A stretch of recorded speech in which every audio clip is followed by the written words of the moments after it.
जी, मेरा नाम साइका रानी है और मेरा जो ताल्लुक़ है वो बरगद ऑर्गेनाइजेशन से है। हम पूरे पाकिस्तान में यूथ के साथ काम करते हैं। 97 से हम लोग काम कर रहे हैं। अम, अहम कामों में हम देखें तो हमने पंजाब की यूथ पॉलिसी, खैबर पख्तूनख्वा की यूथ पॉलिसी, सिंध की यूथ पॉलिसी बनाई। जी अस्सलाम वालेकुम। मेरा नाम हिना दुरानी है एंड मैं रिपोर्टर सब एडिटर हूँ एसोसिएटेड प्रेस ऑफ पाकिस्तान में। और सर, अगर आप पूछते हैं कि डिपोर्टेशन प्रोसेस में रिपोर्टिंग की क्या अहमियत है, तो बहुत अहमियत है, क्योंकि आपको एक्यूरेट डेटा चाहिए होता है। अस्सलाम वालेकुम जी, मेरा नाम शकीला जलील है और मैं रावलपिंडी से जो है वो एक ट्रेनिंग के सिलसिले में यहाँ पे आई थी। उस दौरान हमें थोड़ा सा मौका मिला अटक में घूमने फिरने का। और इससे पहले भी एक दफ़ा मेरा आना हुआ था एक स्टोरी के लिए, लेकिन उस टाइम वक्त ही मिला था। तो मुझे बहुत अच्छे लगे अटक के लोग, बड़े मेहमान नवाज, हम्बल और बहुत जो है वो अच्छी मेरी मुलाकात रही। और ख़ास तौर पे मुझे जो है ना वो शौक था कि अटक खुर्द में जो पुराना जो है वो ब्रिज है और रेलवे स्टेशन है वो देखने का। तो वो हमने देखा और मैंने यहाँ पे एक चीज़ महसूस की कि यहाँ बहुत सारी हिस्टोरिकल प्लेसेस हैं, जगह हैं, उनको सिर्फ प्रिजर्व करने की ज़रूरत है। अगर हम चाहते हैं कि हमारी नौजवान नस्ल हमारी तारीख से मुस्तफ़ीद हो तो इन सारी चीज़ों को प्रिजर्व करना बहुत ज़रूरी है। यहाँ के जर्नलिस्ट से आपकी बात हुई, आपने कैसा पाया? माशाल्लाह बहुत मेहनती जर्नलिस्ट हैं और चूंकि मेरा वैसे भी रब्ता रहता है यहाँ की सहाफ़ती बरादरी से, वो मेरी अपनी बरादरी का हिस्सा है और मुझे खुशी होती है जब वो मुख्तलिफ इशूज़ पे बात करते हैं और उस पे जो है ना वो अपनी सोसाइटी को भी रिप्रेजेंट करते हैं और अपने इलाके के मसाइल को भी हाईलाइट करते हैं। तो यकीनन सहाफ़ी जो है ना अपने शहर का आईना होते हैं और अटक के सहाफ़ी जो है वो कोशिश पूरी करते हैं कि अटक के मसाइल को हाईलाइट भी करें और साथ ही सिर्फ मसाइल ना बताएं, उसका हल भी बताएं, उसके हल के लिए कोशिश भी करें। थैंक यू बेटा। अप्रूवल और इम्प्लीमेंटेशन में हम काफ़ी अहम रोल अदा कर रहे हैं। फिर इसी तरह पूरे पाकिस्तान के नौजवानों के साथ हम काम कर रहे हैं, उनकी कैपेसिटी बिल्डिंग, आउटरीच और इस तरह से जो है उनकी डेवलपमेंट के हवाले से। अब अगर हम बात करते हैं अफ़गान कम्युनिटीज़ की और अफ़गान रेफ्यूजीज़ का जो क्राइसिस पाकिस्तान में बना हुआ है, उस पे तो हमारा इस प्रोजेक्ट के तहत मकसद भी यही है कि हम इस पे बात कर सकें। पाकिस्तान की जो रेफ्यूजी पॉलिसी है वो बननी चाहिए। पाकिस्तान में हमारी कोई इस तरह की पॉलिसी नहीं है। जो फॉरेन एक्ट है हमारा, उसी के तहत हम अफ़गान रेफ्यूजीज़ को भी डील करते हैं। जैसे अगर कोई यूएस से कोई विज़िट करने आ रहा है एक अमेरिकन, उसी तरह से हम अफ़गान रेफ्यूजीज़ को भी ट्रीट करते हैं जबकि वो हमारे मुल्क में 50-50, 40-40 सालों से रह रहे हैं। तो इस पॉलिसी के ना होने की वजह से जो ये ह्यूमैनिटेरियन क्राइसिस बना हुआ है बेसिकली, अगर हम देखें तो 1979 से अफ़गान जो है हमारे बहन भाई यहाँ पे शिफ्ट होके आ रहे हैं। पाकिस्तान की जो रेफ्यूजी पॉलिसी है वो बननी चाहिए। पाकिस्तान में हमारी कोई इस तरह की पॉलिसी नहीं है। जो फॉरेन एक्ट है हमारा, उसी के तहत हम अफ़गान रेफ्यूजीज़ को भी डील करते हैं। जैसे अगर कोई यूएस से कोई विज़िट करने आ रहा है एक अमेरिकन, उसी तरह से हम अफ़गान रेफ्यूजीज़ को भी ट्रीट करते हैं जबकि वो हमारे मुल्क में 50-50, 40-40 सालों से रह रहे हैं। तो इस पॉलिसी के ना होने की वजह से जो ये ह्यूमैनिटेरियन क्राइसिस बना हुआ है बेसिकली, अगर हम देखें तो 1979 से अफ़गान जो है हमारे बहन भाई यहाँ पे शिफ्ट होके आ रहे हैं। हम जो है जो एक कन्वेंशन है, अब मुझे एग्जैक्टली कन्वेंशन का नाम देखना पड़ेगा, पाकिस्तान जिसमें रेफ्यूजीज़ को सपोर्ट करने का जो एक कन्वेंशन है, हमने उस पर सिग्नेचर नहीं किए हुए। पाकिस्तान उसका सिग्नेटरी नहीं है। उसके नतीजे में जो प्रोटोकॉल बना, पाकिस्तान उसका भी सिग्नेटरी नहीं है। लेकिन बहुत बड़ी तादाद में तब से अब तक अफ़गान आते रहे हैं हमारे पास। अब मिलियंस में हमारे पास अफ़गान मौजूद हैं। तो दरमियान में जैसे कुछ बायलेटरल, ट्राईलेटरल जो हैं एग्रीमेंट्स होते रहे अफ़गानिस्तान के दरमियान, पाकिस्तान के दरमियान, यूएनएचसीआर के दरमियान, जिसके नतीजे में वक्तन फ़वक्तन अफ़गान रेफ्यूजीज़ को क्या सपोर्ट देनी है, किस तरह से फैसिलिटेट करना है, उस पर भी बात होती रही। और फिर डिपोर्टेशन का जो प्रोसेस है वो भी जो है अगर हम देखें तो 2007 से ऑनवर्ड वो चल रहा है। तो अब बात यही है कि वो 40-50 सालों से अगर यहाँ पे रह रहे हैं, कुछ पॉलिसी होती, रूल्स एंड रेगुलेशन वज़ा होते, तो ये इतना क्राइसिस अब ना बनता। दरमियान में जब यूएनएचसीआर ने यहाँ पे ऑफिस बनाया, अफ़गान रेफ्यूजीज़ की तादाद इतनी ज़्यादा होने की वजह से, तो इनको पीओआर कार्ड जैसे इशू होने शुरू हो गए, एसीसी कार्ड अकाउंट जो है वो होने शुरू हो गए। अब पीओआर कार्ड होल्डर जो है बंदा या बंदी, वो बैंक अकाउंट भी यहाँ पे ओपन कर सकता है, उसको ड्राइविंग लाइसेंस की भी ऑप्शन है। लेकिन अगर हम अफगान कम्युनिटी से बात करें तो ना उनको ड्राइविंग लाइसेंस मिलते हैं, ना ही उनको वो जो है बैंक अकाउंट ओपन कर सकते हैं। अच्छा, दूसरी तरफ अगर हम देखें कुछ चीज़ें, हम हर चीज़ हुकूमत पे भी नहीं ज़ाहिर सी बात है कर सकते। अफ़गान कम्युनिटी के अंदर भी लालमी काफ़ी रही है। यहाँ पे जब लोग आते रहे हैं तो रजिस्ट्रेशन नहीं करवाते रहे। जो रजिस्टर्ड लोग हैं उनके हालात कंपैरेटिवली बेहतर हैं उन लोगों से जो नहीं रजिस्ट्रेशन नहीं करवाई उन्होंने। अच्छा, दूसरी तरफ ये है कि देखें, जो शादियों की बात अभी आपने की कि आपस में पाकिस्तान और अफ़गान कम्युनिटी ने शादियाँ की हुई हैं, तो उसमें एक बड़ा क्लियर लॉ है कि आपने शादी की परमिशन के लिए पहले जो है फॉरेन अफेयर मिनिस्ट्री को लिखना है, परमिशन लेनी है। अगर आप वो परमिशन लेते हैं तो आपका निकाह रजिस्टर्ड होगा, अगर आपने वो परमिशन ही नहीं ली तो आपका निकाह रजिस्टर्ड नहीं होगा। अब ये वाली बात जो है, हम अब जब से बात कर रहे हैं मुख्तलिफ कम्युनिटीज़ के अंदर, लोगों को नहीं इन्फॉर्मेशन, अफ़गान कम्युनिटी के लोगों को ही इन्फॉर्मेशन नहीं है। तो एक तो ये भी बात बड़ी ज़रूरी थी कि उनको बताया जाए। अच्छा, दूसरी अब बात है कारोबार हैं, जायदादें हैं, ज़मीनें खरीदनी हुई हैं। अब उसमें ना ये एक बड़ा चैलेंजिंग सिचुएशन है। ठीक है, वो 40 सालों से रह रहे हैं, 50 सालों से हमारे यहाँ पे रह रहे हैं, और पाकिस्तान उनके लिए अब ऐसा ही है जैसे अपना मुल्क है। और जब आप इतने सालों से रह रहे हों तो आप जायदाद ज़मीन बनाते हैं, स्टेबल होने की कोशिश करते हैं। लेकिन पाकिस्तानी लॉ जो है या पाकिस्तान के जो रूल्स एंड रेगुलेशंस हैं वो ये कहते हैं कि जो भी फॉरेनर है वो यहाँ पे ज़मीन नहीं खरीद सकता, हमारा लॉ इसकी इजाज़त नहीं देता। और अफ़गान कम्युनिटी को हम एज ए फॉरेनर अभी तक डील करते आ रहे हैं। अब जो है, अगर उन्होंने ज़मीन खरीद ली है और वो किसी के नाम पे खरीद ली हुई है, और अब ज़ाहिर सी बात उनको भी खौफ है कि वो वापस भी करेंगे कि नहीं करेंगे, तो ये है सिचुएशन बहुत कॉम्प्लिकेटेड। मुझे ये बताएं, आप क्या समझते हैं कि ये अफगान रिफ्यूजीज जितने भी हैं ये हम पर बोझ हैं? ये बड़ा आपका चैलेंजिंग क्वेश्चन है। मैं इनको बोझ तो नहीं अब हमें कहना चाहिए, क्योंकि हमने अगर 40-50 सालों से इनको पनाह दी हुई है और हमने कोई अपने उस तरह से बहुत क्लियर मैसेज ही नहीं हम दे पाए कि हमने इनको रखना है या हमने इनको 40-50 सालों के बाद वापस भेजना है, हम ये क्लियर मैसेज ही नहीं दे पाए। तो अभी स्टेज पे वो लोग जो जिनकी अब नस्लें यहाँ पैदा हुई हैं, पली बड़ी यहाँ पे हैं, उन बच्चों के लिए तो यही सब कुछ है ना। तो कहने का मकसद ये है कि उनकी तो यहाँ पर बिजनेसेस हैं, मैं उसी तरफ हमारे लोग मैं उसी तरफ आ रही थी कि अब इन्होंने जिस तरह से बिजनेस में भी कंट्रीब्यूट किया है, ठीक है, बिजनेस एक पॉइंट ऑफ व्यू तो ये है कि जो एम्प्लॉयमेंट या जॉब्स या बिजनेस इनके पास हैं, अगर वही पाकिस्तानी कर रहे होते तो इन्होंने कंट्रीब्यूट तो किया हुआ है, बिजनेस कम्युनिटी में भी कंट्रीब्यूट किया हुआ है, इन्होंने एम्प्लॉयमेंट अपॉर्चुनिटीज़ भी क्रिएट की हुई हैं, इनके पास भी पाकिस्तानी भी एम्प्लॉयड हैं, इनके अपने लोग भी एम्प्लॉयड हैं। और इस स्टेज पे ये कहना कि वो फ़ौरन छोड़ छाड़ के सारा कुछ पीछे चले जाएं, वापस चले जाएं, तो ये एक मुश्किल मरहला है उनके लिए। और दूसरी तरफ जब डिपोर्टेशन शुरू हुई है तो लोग वापस भी गए हैं। अगर हम 7-8 में देखा जाए तो यूएनएचसीआर ने कंट्रीब्यूट किया, फैसिलिटेट किया, लोग वॉलंटरली वापस गए, कुछ लोग इंडिपेंडेंट वापस चले गए। लेकिन जब वहाँ पे वापस जाने के बाद उन्होंने सेटल होने की कोशिश की तो वहाँ पे हालात फिर वही, जाहिर सी बात है, फिर वही उसी तरह से थे, बच्चों की तालीम के मसाइल थे। मुझे ये बताएं कि एक तरफ इंडिया का बॉर्डर है, जिधर हम कहते हैं कि ये काफिर है और ये हमारे मजहब से बिल्कुल आउट है, और ये मुल्क दुश्मन है, शुरू से हमारी उनके साथ कभी दोस्ती बनी नहीं। दूसरी साइड पे हमारा अफगान बॉर्डर है जो कि अल्हम्दुलिल्लाह मुसलमान, और उस साइड से हमें कभी भी कोई खतरा नहीं था, हमने वो सील कर दिया और ये ओपन कर दिया। इस पे आप क्या कहेंगे?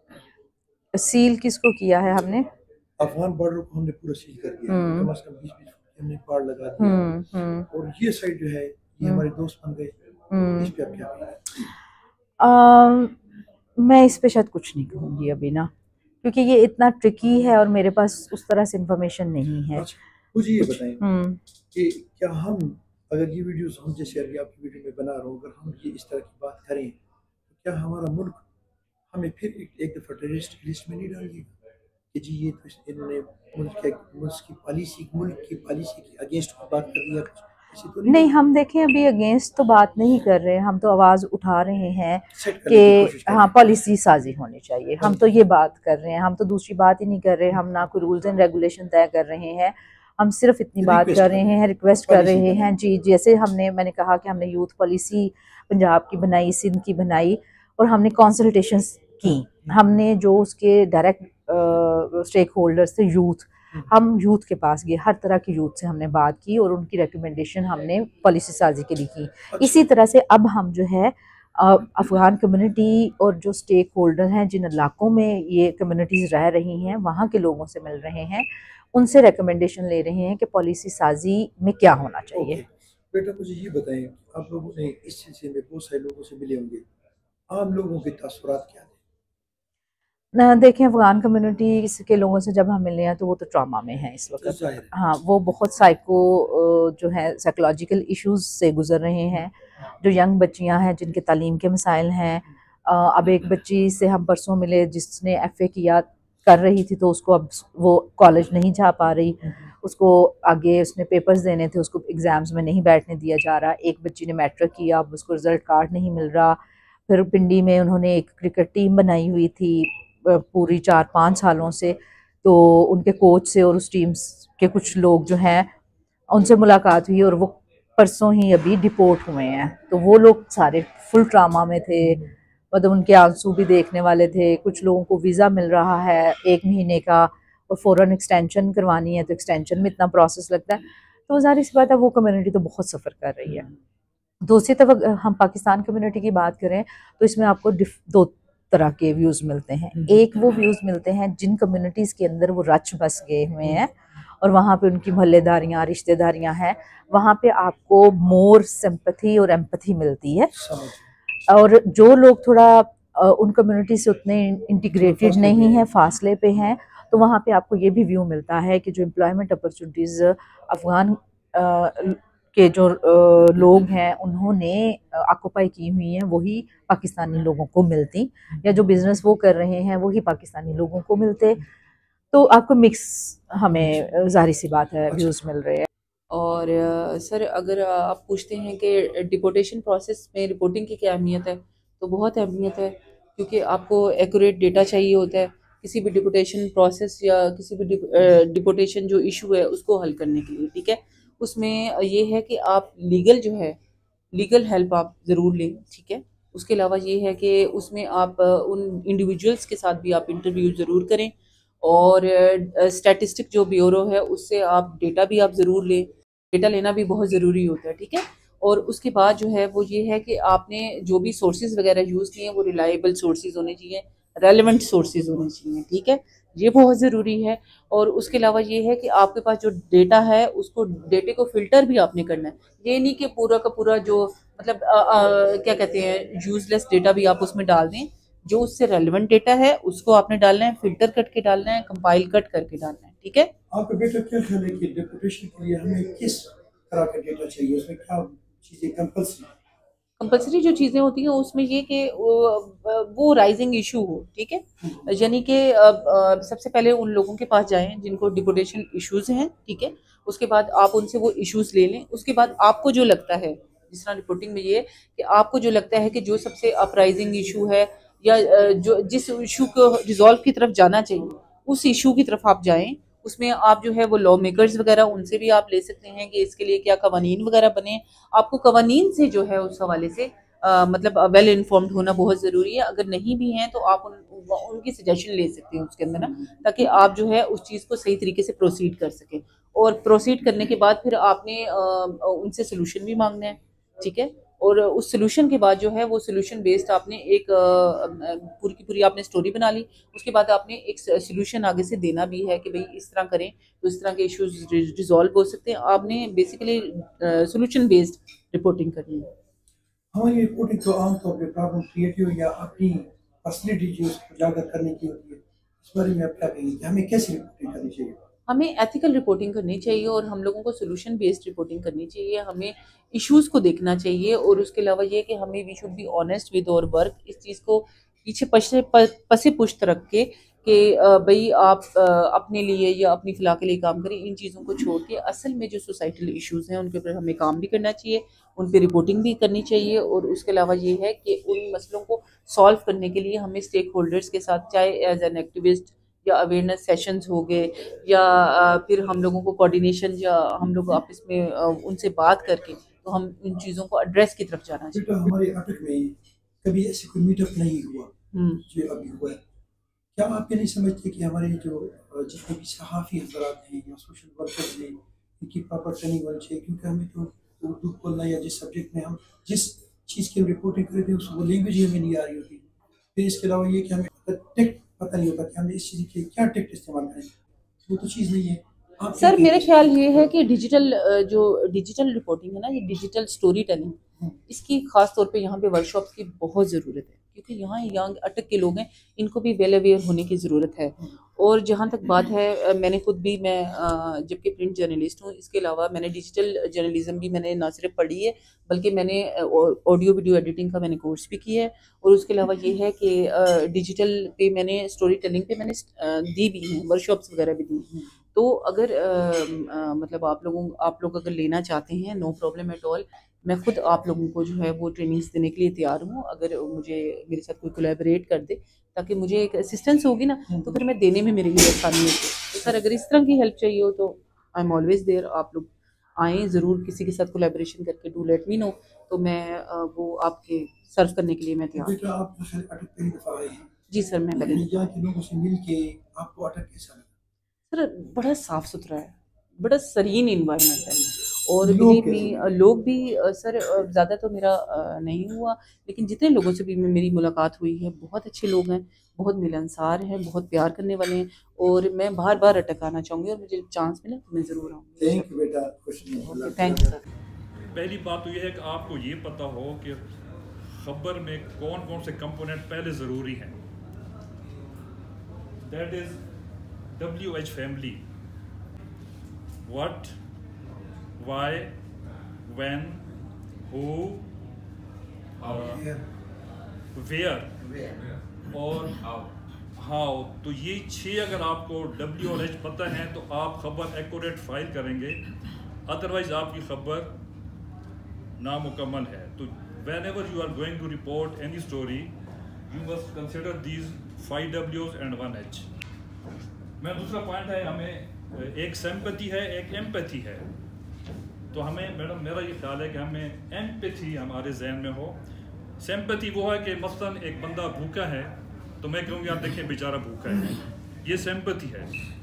और एम्पैथी ये होती है कि आप खुद ये समझें कि अगर मैं यहाँ पे होता, मैं अगर भूखा होता तो फिर क्या होता, तो ये एम्पैथी है।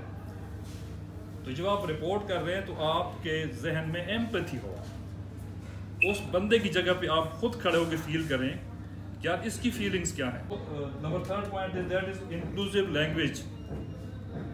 इंक्लूसिव लैंग्वेज वो होती है जिसमें हमने हर बंदे को शामिल करना होता है। मतलब मैं वन साइडेड चीज़ें नहीं डिस्कस कर रहा, मैं इंक्लूसिव लैंग्वेज यूज़ कर रहा हूँ। ठीक हो गया। Number 5 point is avoid victim blaming. जब भी आप रिपोर्टिंग करते हैं किसी भी विक्टिम पे, तो आप लोगों ने, होता है ना, हम किसी खातून पे रिपोर्टिंग कर रहे हैं और हम कहते हैं यार ये खातून ये खुद ही ऐसी ही है, तो बीइंग ए रिपोर्टर हमें विक्टिम ब्लेमिंग नहीं करनी।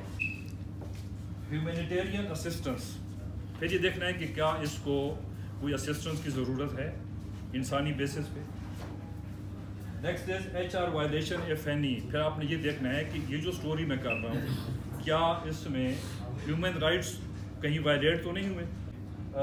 जेंडर सेंसिटिविटी, जब भी आप रिपोर्ट करते हैं मेल या फीमेल पे, तो आपको जेंडर सेंसिटिव होना चाहिए। आपने मेल का भी ख्याल रखना है, फीमेल का भी, ताकि उनकी जो ईगो है, उनकी जो रिस्पेक्ट है वो डैमेज ना हो। जनाब, ऐसे है कि मेरी एक प्यारी सी बेटी के साथ आज मेरी अफ़गान रिफ्यूजीज़ के हवाले से बात हुई है, तो उसमें काफ़ी चीज़ें डिस्कस की हैं। अल्लाह करे कि मेरी सरदी के ऐसे कवानीन बने जो इंसानियत पे डिपेंड करते हों, उसमें तमाम तर ममालिक के जो लोग हैं, तमाम तर नस्लों के जो लोग हैं, तमाम तर मज़ाहिब के जो लोग हैं, उन सारों पे इक्वल की कानून लागू हो, ताकि इंसानियत से हम आगे बाहर न निकलें। थैंक यू जी। अस्सलाम वालेकुम वरहमतुल्लाहि वबरकातुहू।